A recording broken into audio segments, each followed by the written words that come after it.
네, 매주 금요일 함께하는 마켓 키워드 시간인데요. 그 전에 시장 상황 잠깐만 좀 체크하고 가겠습니다. 양태원 대표님. 네. 예, 우리는 이제 반등세가 좀 강하지는 않고요. 조금 밀려 있는 상황이고 아시아 증시 흐름 어떻습니까? 어제 일본에 이제 폭락이 문제가 됐었는데 오늘은 일본은 또 반등이 제법 오는 모양이죠? 예, 반등 들어오고 있습니다. 근데 어제 하락했던 폭이 한 6%까지 하락을 했었는데요. 그 하락폭에 비하면 미비한 반등, 한 2% 정도 지금 반등이 들어오고 있는 상황이고요. 우리 증시가 어제 하락은 했지만 사실 기타 여타 아시아 증시에 비해서는 좀 견조한 하락이다라고 폭을 보게 되면 그렇기 때문에 상대적으로 덜 지금 반등도 들어오지 않나라고 보여지고요. 그리고 상해 종합주가지수 같은 경우에도 어제 하락이 결국에는 종가가 마이너스 한 2.8% 정도 마감이 됐었는데요. 오늘은 강보합 정도 0.2% 정도 상승하고 있는 상황이고 홍콩 H증시 같은 경우에도 한 0.5% 정도 전반적으로 아시아 증시에 반등이 들어오고 있지만 센 반등은 하락폭에 비해서는 나오고 있지 않다. 이렇게 보시면 될 것 같습니다. 예. 자, 김학주 전무와 함께하는 마켓 키워드 시간입니다. 우리자산운용 김학주 전무님 오셨습니다. 안녕하세요. 네. 안녕하십니까. 지금 이제 출구 전략 얘기를 가지고 시장이 계속 흔들리고 있고요.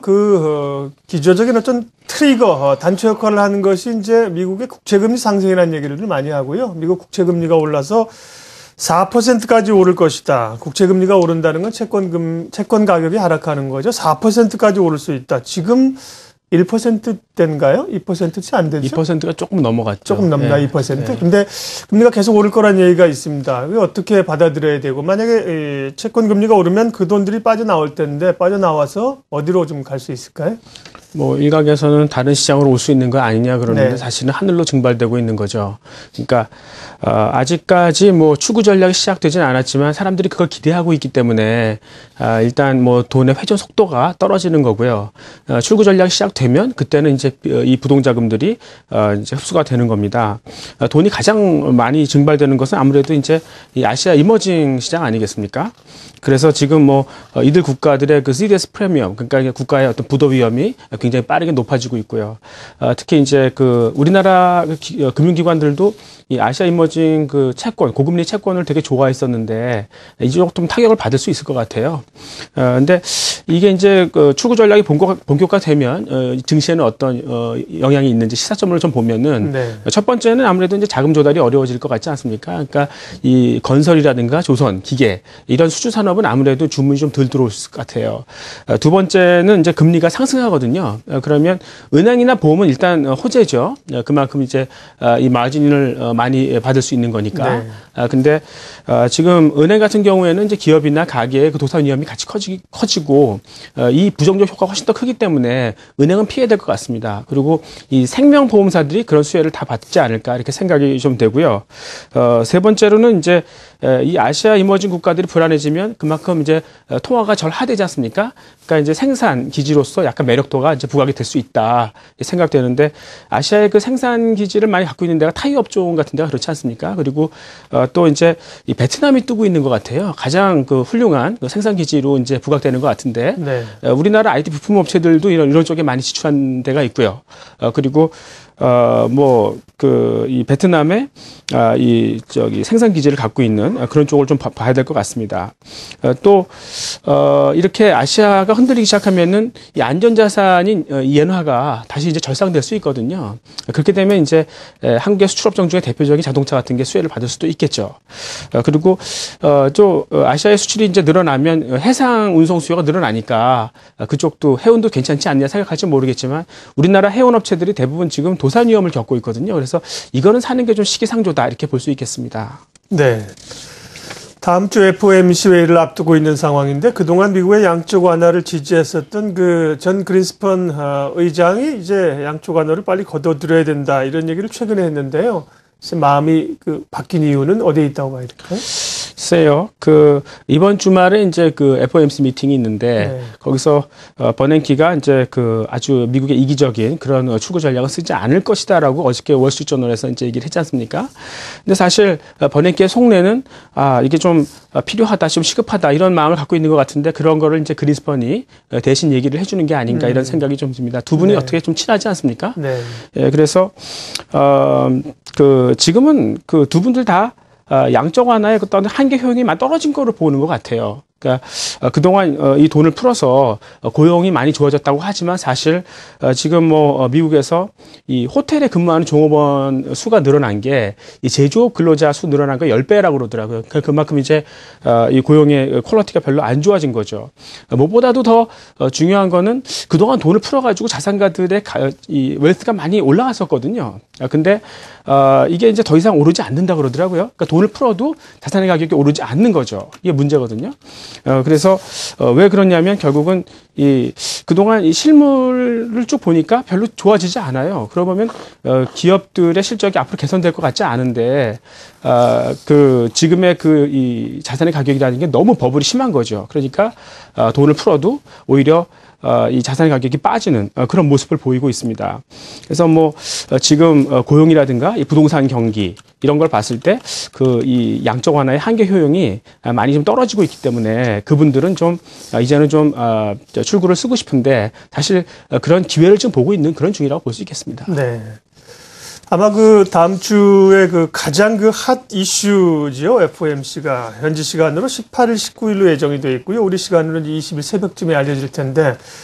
그렇죠. 그린스펀이 만약에 현직 FRB 의장이라면 하고 싶은 말 다 못할 거예요. 예. 근데 이제, 전직이니까 하고 싶은 얘기. 버냉키 어떻게 보면 심리를 대신 얘기해줬다는 얘기일 텐데. 근데 버냉키 연준 의장은 그런 마음이 있더라고 하도 지금 시장이 워낙 금융시장이 요동을 치고 있어서 자기의 의중을 쉽게 얘기하기는 어렵겠죠, 다음 주에. 네. 예. 그래서 일단은 급격한 그런 출구 전략은 얘기하지 않겠는데 아무튼 그렇다고 이 맹목적인 양적 완화를 계속 지지하지도 않을 거기 때문에 당분간 이 시장은 되게 불투명성이 큰 것 같아요. 네. 변동성은 커질 수 있습니다. 전반적으로 경기가 부진하면 기업들이 제일 먼저 줄이는 게 광고 아닙니까? 광고 시장이 어려워서 미디어 업체들이 상당히 고전을 하고 있다고 하는데 미디어 업체 좀 회복 가능성이 있을까요? 그래서 미디어 업체들의 수익원이 뭐냐면 이제 컨텐츠를 만들잖아요. 예. 그럼 그 양쪽에 앞뒤로 이제 광고를 갖다 붙이죠. 거기서 돈을 벌거든요. 근데 저 같아도 이제 테레비를 보면서 그 광고가 나오면 얼른 딴 데로 돌리거든요. 이제는 볼만한 채널이 되게 많기 때문에 왔다 갔다 계속 볼 수 있지 않습니까? 그러니까 제가 광고가 보고 싶으면 원하는 광고가 있다 그러면 원하는 시간에 VOD로 그냥 선택해서 검색해서 볼 수 있는 거죠. 그러니까 그냥 단순한 그런 지상파 광고보다는 이런 어떤 검색 광고 같은 게 그리고 이런 VOD 광고가 많이 뜨고 있거든요. 근데 이 VOD 광고는 아무래도 좀 싸죠. 저수익성입니다. 근데 이 비중이 크고 있다는 게 결국 이 미디어 업체들한테 문제가 되는 겁니다. 그래서 이제 한때는 미디어 업체들이 굉장히 각광을 많이 받았어요. 컨텐츠를 만드니까. 네. 근데 아직까지는 그 컨텐츠보다는 그 양쪽에 붙는 광고로 수입을 많이 의존하거든요. 근데 그쪽에서 지금 문제가 생기고 있기 때문에 이 미디어 업체들이 좀 과거의 비싼 밸류에이션에서 이제 슬슬 가격이 떨어지는 디레이팅 과정에 있을 수 있다. 이렇게 좀 볼 수 있겠습니다. 하여튼 지금 광고의 그 사이클 말씀을 하셨는데 맞습니다. 그러니까 지금 경기가 안 좋아지면 가장 먼저 줄일 수 있는 게 광고죠. 네. 근데 가장 커다란 광고주들이 음식료라든가 통신사, 휴대폰, 자동차 이런 데거든요. 근데 우리나라 음식료는 이제 인구 노령화 되다 보니까 사람들이 별로 이렇게 이 가공식품에 대해서 흥미를 많이 잃었어요. 그래서 이 광고 효과가 좀 떨어지는 부분이 있고요. 그다음에 이제 통신 업체들이나 휴대폰 업체들은 지금 정부가 경쟁하지 말라 그러지 않습니까? 그래서 이 지출이 많이 줄어드는데 특히 이제 예전에는 과당 경쟁을 했을 때 정부가 통신 3사를 한꺼번에 영업 정지 시켰었어요. 네. 근데 지난 1분기부터는 이제 선택적으로 개별 업체만 한해서 그냥 이 영업 정지를 시킬 수 있거든요. 그만큼 이 규제가 강화됐기 때문에 함부로 광고 전쟁을 못하는 그게 이제 미디어 업체들한테 악재가 될 수 있겠습니다. 네. 네, 그런데 최근 광고 경기 예측 지수가 발표가 됐는데 하반기 지수가 100을 좀 넘었다고 해요. 특히 인터넷 부분에서 성장세가 큰데 광고주의 기대 심리는 하반기에 좀 유효한 것이 아닐까요? 글쎄요, 뭐 지금까지는 뭐 항상 그러니까 요맘때쯤 조사를 해보면은 하반기엔 다 좋다 그러죠. 그리고 이제 저기 주가 전망하는 분들한테도 항상 물어보면 상저하고라고 그러죠. 근데 실제로 이제 하반기에 일어날 일들, 그러니까 예. 이제 뭐 중국의 경기라든가 그다음에 유럽이 약간 좀 무너지는 부분을 봤을 때 정말 우리나라는 레버리지가 크다고 그러잖아요. 그러니까 영업 레버리지가 크다고 그러는데 그만큼 이 경기가 좋아지면 많이 좋아지고 경기 나빠지면 크게 나빠지는. 근데 그 레버리지 이펙트를 아직 감안하지 못한 것 같아요. 하반기에는 특히 이제 그 삼성전자 같은 데도 조금 뭐 힘들어질 수도 있는 거고요. 그렇게 봤을 때는 너무 경기에 대해서 약간 좀 낙관적인 그런 전망이 깔려 있는 게 아닌가 이렇게 생각이 되네요. 지금 막연한 네. 기대감만 있는 상황이네요. 네, 그런 것 같아요. 뭐 늘 미래에 대해서 이제 기대들이 있으니까 미래에 대한 기대마저 없다면 사람이 죽는 거지. 어쨌든 간에 맞습니다. 지금보단 좋아질 거라고 생각하는데 가봐야 된다고 하는 말씀이시고요. 경기 영향을 좀 받는 곳이 이제 여행이나 또 항공사들 아닙니까? 여행사들은 그나마 이제 조금 회복이 되는 것 같은데 항공사들은 뭐 중국의 또 어떤 뭐 바이러스라든지 혹은 또 엔화 약세 이런 것 때문에 일본 손님 안 오면서 상당히 고전을 하고 있는데 또 인천공항은 매일 그 뉴스 보면 북적북적거려요. 예, 항공주는 어떻게 보세요? 그러니까 항공주가 많이 빠졌었는데요. 일단 뭐 그 조류독감 그런 부분도 있지만 또 구조적인 부분도 있는 것 같아요. 그러니까 2008년에 이제 리만 사태가 터지고 외국 항공사들이 우리나라에서 많이 철수했었습니다. 예. 그러니까 노선을 배정하려면 어느 정도 일정 규모는 돼야 되는데 그게 안 됐었으니까요.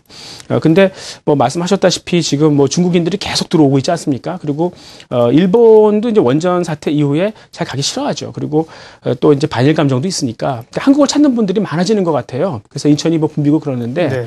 이제는 슬슬 외국 항공사들이 이제 비행기를 댈 만한 그런 수요가 된다고 생각하고 막 들어오고 있어요. 근데 그분들은 일단 들어왔다가 다 돌아갈 때 어차피 빈 비행기로 돌아가니까 저가에 한국 이 해외 관광객들한테 저가 항공권을 줄 수 있을 거 아니겠어요? 그러니까 사실 우리나라 항공사들은 거기서 돈 다 벌거든요. 근데 거기서 깨지고 있는 거죠. 그러니까 이 항공사는 굉장히 우리나라 항공사는 구조적인 문제를 갖고 있다. 이렇게 볼 수 있겠고, 이런 이제 항공권 가격 하락이라든가 오픈스카이로 인해서 이제 항공 노선이 확대되는 거는 이제 여행사들한테는 좋은 뉴스지 않습니까?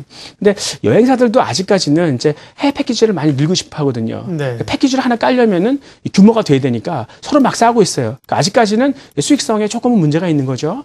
그렇지만 이 산업은 구조적으로 대산업이기 때문에 주가가 하락할 때마다 조금씩 매집하는 게 그거는 맞다. 근데 항공주는 아니다. 이렇게 생각할 수 있겠습니다. 네.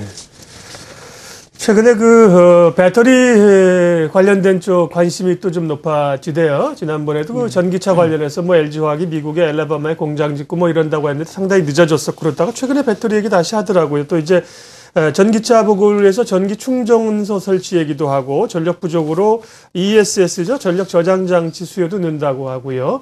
배터리 업체들 성장성은 어떻게 보세요? 그래서 저는 배터리는 2차 전지는 아니라고 생각하거든요. 네. 근데 최근에 좀 관심도 많고 뭐 테슬라 자동차라고 있잖아요. 네. 그런 거 주가도 많이 오르고 그래서 되는 거 아니냐. 충전소도 깐다. 막 이렇게 얘기 나오는 것 같은데 일단 뭐 테슬라 자동차 같은 경우도 가격이 많이 싸졌다. 그래서 뭐 62,400불. 그럼 우리 돈으로 한 7천만 원 정도까지 내려왔다. 보조금 물론 주는 거죠. 그리고 한 번 충전하면 한 뭐 368km까지는 뭐 달릴 수 있다. 뭐 이렇게 얘기를 하니까요.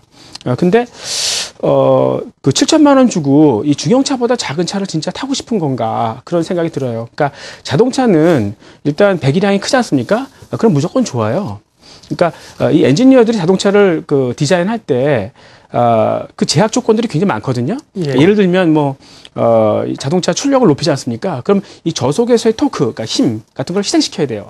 근데 일단 그 배기량이 커지면은 자기가 이 운신할 수 있는 그 디자인할 수 있는 폭이 커지기 때문에 굉장히 성능을 개선시킬 수 있는 룸이 크다. 이렇게 말씀드릴 수 있는 거죠. 그러니까 아무리 엔지니어가 용 빼는 재주가 있어도 그 배기량이 작으면은 어떻게 할 수가 없어요. 그래서 이건 마치 요즘에 특히 젊은 친구들이 이제 수입 브랜드를 타고 싶은데 돈은 없고 그러니까 이 아주 저가의 수입 브랜드를 타지 않습니까? 예. 근데 한번 타보시면 정말로 이 노면의 충격이 그대로 올라오는 그런 걸 타면 아마 후회할 거예요. 예, 그래서 제가 보기에는 이 전기차를 굳이 이렇게 비싼 가격에 작은 차를 탈 필요가 있겠는가 하는 그런 생각이 하나 들고요. 그 다음에 뭐 시간당 뭐 한 번 충전할 때 368km까지 달린다고 그러는데 저같이 운전하면 200km도 못 달릴 것 같아요. 그러니까 불안하지 않습니까? 그러니까 이제 뭐 일부 전기차에서는 이 가솔린 엔진을 보조로 달고 다니는데 그만큼 이제 원가가 올라가는 거고 네. 경쟁력 별로 없을 것 같아요. 네. 그리고 이제 그 말씀하신 그 ESS, 그러니까 에너지 스토리지 시스템이라고 그러지 않습니까? 그런 거는 지금의 전력 상황에서는 굳이 달 필요 없습니다. 그러니까 이게 왜 언제 필요한 거냐면 이 태양력이나 풍력 같은 거 있잖아요. 그런 거 격오지에서 생산되지 않습니까? 그리고 그렇죠. 이게 항상 전기가 나오는 게 아니잖아요. 그러니까 전기를 낼 때 이제 그때마다 받는 거잖아요. 그 저장을 했다가 쏴주는 거지 않습니까? 그래서 이제 그게 필요한데 일단 순서는 태양력이나 풍력 발전소를 먼저 깔고 그다음 그리드라고 그러죠. 송전 시스템을 깔고 그 다음에 ESS가 들어가는 거거든요. 근데 아직 그 전 단계가 아직 제대로 깔리지 않은 상황에서 ESS가 벌써 나올 건가? 이건 좀 아니다. 너무 좀 시기상조가 아닌가 이런 생각이 좀 듭니다. 주식시장이 뭐 늘 꿈을 가지고 하는 건데 이제 꿈이 현실이 되기까지는 이제 시차가 갭이 있어요. 예, 양 대표님. 예, 전문님 그 시장에서 지금 피할 수 없는 논의가 바로 출구 전략 관련돼 갖고 얘기가 나오는 거잖아요. 양적 완화 이후에 출구 전략을 가지고 이제 얘기가 나오면서 시장이 흔들흔들 거리는 게 이게 유동 장세에서 실적 장세로 넘어가는 과정 속에서 피치 못할 뭐 성장통이라 그럴까요? 그런 부분이 아니겠느냐라는 시장의 견해가 있는데, 그럼 아까 말씀하신 것처럼, 이게 그런 견해에 있는 것처럼 실적 장세로 전이가 됐다라고 판단해갖고 출구 전략에 관련된 얘기가 나오는 건지, 아니면 아까 말씀을 하신 것처럼 추가적으로 양적 완화를 해도 거기에 대한 한계 효용 자체가 줄어들기 때문에 그렇게 영향력을 발휘하지 못한다라는 판단이 좀 더 앞서가지고 출구 전략에 대한 부분을 논의를 하는 건지, 어떤 쪽이 더 좀 가능성이 무게가 실린다라고 보십니까? 그러니까 이제 지금 말씀하시는 거는 출구 전략을 우리가 건전하게 할 수 있는 건가, 예. 아니면은 이 부작용이 나타났기 때문에 할 수 없이 해야 되는 건가의 예. 문제인 것 같아요. 근데 일단 지금 봐서는 만약에 전자라 그러면 그러니까 건강하게 이제 인플레이션이 만들어져서 경기가 예. 살아나고 그래서 이제 이 붙였던 이 반창고를 뛸 수 있다. 뭐 이러면은 사실 아무런 문제 없이 네. 해피하게 끝낼 수 있겠죠. 근데 불행하게도 지금 그게 아닌 거니까 예. 이제 지금 뭐 부작용들이 슬슬 나오는 거 아닌가. 지난 시간에 잠깐 말씀드렸지만 지금 너무 그 사람들이 투기 심리가 강한 것 같아요. 돈이 너무 많으니까 뭐 그 한국 증시에서도 지금 이 신용거래 비중이 사상 최고고 너무 그 무분별한 그 위험 자산 선호가 있으니까 이럴 때 만약에 어디서 버블이 터졌다. 그러니까 네. 예를 들어서 이제 특히 지금 뭐 이머징 시장이 휘청휘청거리는데 여기서 버블이 터졌다. 그러면 이 금융기관은 도미노처럼 연결돼 있기 때문에 한 방에 가는 거거든요. 예. 그러니까 그런 거를 미리 좀 잘라줘야 되는 거 아닌가.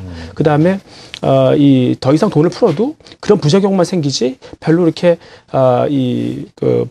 자기네들이 원하는 그 실물 시장에 있어서 어떤 개선 같은 거 이루어지지 않으니까 여기서 슬슬 좀 줄여야 되는 거 아닌가 이런 식으로 생각하는 것 같아서 하여튼 그동안의 어떤 이 주가라는 거는 자기 자본 이익률, 기업의 실적보다는 돈의 힘, 그러니까 코스트 베커티에 의해서 훨씬 더 많이 드라이브가 되어 왔었기 때문에 이게 많이 흔들리면은 일단은 증시는 2008년처럼 한번 흔들린다고 봐야죠. 네, 어쨌든 그래도 출구 전략 언젠간 하긴 해야 할 텐데요. 이 이상적인 시나리오는 좀 어떨까요? 그러니까 제가 보기에는 지금 그 대체안으로 이제 일본의 아베노믹스를 한번 들어봤잖아요. 예. 근데 불행하게도 이 아베노믹스가 출구 전략을 병행해서 쓰니까 도저히 먹히지 않더라고요. 그러니까 이제 뭐 아까 말씀드렸듯이 지금 뭐 동남아 시장 이런 데가 막 흔들리니까 결국 안전자산 따라서 막 엔화로 다시 들어오지 않습니까, 돈이? 그러니까 아마 미국이 조금 출구 전략을 좀 참아줘야 될 것 같아요. 그러니까 일본이 건전하게 좀 성장할 때까지는.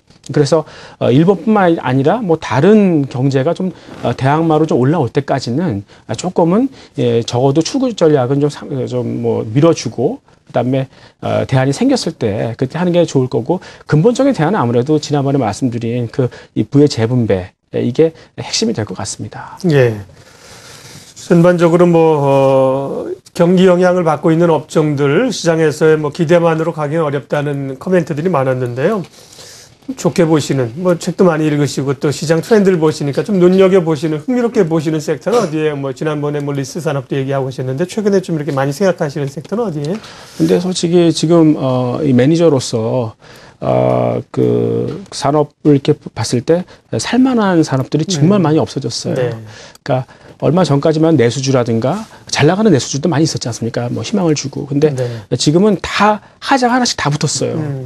그래서 이게 진짜 쉽지 않겠다. 한국이 굉장히 헤쳐나가기에 지금 뭐 IT 같은 경우도 이제 좀 도전을 받고 있지 않습니까? 그러니까 뭐 지금 소니 같은 경우에는 일본에서 거의 지금 애플을 제쳤다 그러거든요. 그러니까 이제 뭐 세컨 티어가 좀 올라오고 있고 이렇게 봤을 때는 좀 쉽지는 않은 것 같아요. 그래서 제가 생각하기에는 지금은 자산을 좀 지키는 게 중요하다. 그러니까 모를 때 투자하는 게 제일 나쁜 습관이거든요. 예. 그러니까 모를 때는 위험을 관리하는 거예요.